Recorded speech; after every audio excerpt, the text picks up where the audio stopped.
कराची में लांडी export processing zone की factory में लगी आग बेकाबू हो गई। शोलों ने बलाई मंजिलें को अपनी लपेट में ले लिया है और शोलों ने बलाई मंजिलों को अपनी लपेट में ले लिया। फायर ब्रिगेड की 8 गाड़ियां आग पर काबू पाने में मसरूफ़ अमल हैं। इस पर हम बात करते हैं डॉलर्स के रिपोर्टर इमरान हफीज से। इमरान, आग लगने की वजूहात क्या हैं और इमदादी सरगर्मियां क्या देख रहे हैं आप?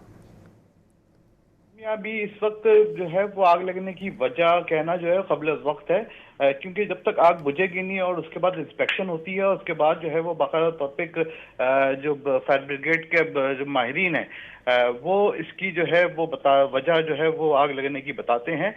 लिहाजा अभी जो है वो एक प्लास्टिक के माल तैयार करने वाले सामान तैयार करने वाली फैक्ट्री है लांडी एक्सपोर्ट प्रोसेसिंग जोन के अंदर, जिसकी जो है वो ग्राउंड फ्लोर के ऊपर आग लगी और आग ने जो है वो चंद ही लम्हों में जो है वो शिद्दत इख्तियार करी और बलाई मंजिलों को भी अपनी लपेट में ले लिया है। अब तक जो बताया गया है कि 8 से ज्यादा फायर टेंडर वहां पर पहुंच गए हैं।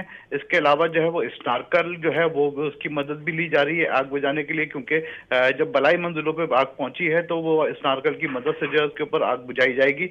इसके अलावा जो जितने भी शहर भर के फायर टेंडर्स हैं उनको तलब किया गया है और जितने भी हाइडेंट हैं वाटर कॉरपोरेशन के, वहां पर जो है इमरजेंसी नाफिज कर दी गई है ताकि जो पानी की फराहमी है फायर ब्रिगेड को जो है वो बिला तातुल जारी रहे। जी बहुत शुक्रिया, आप हमें अपडेट कर रहे थे।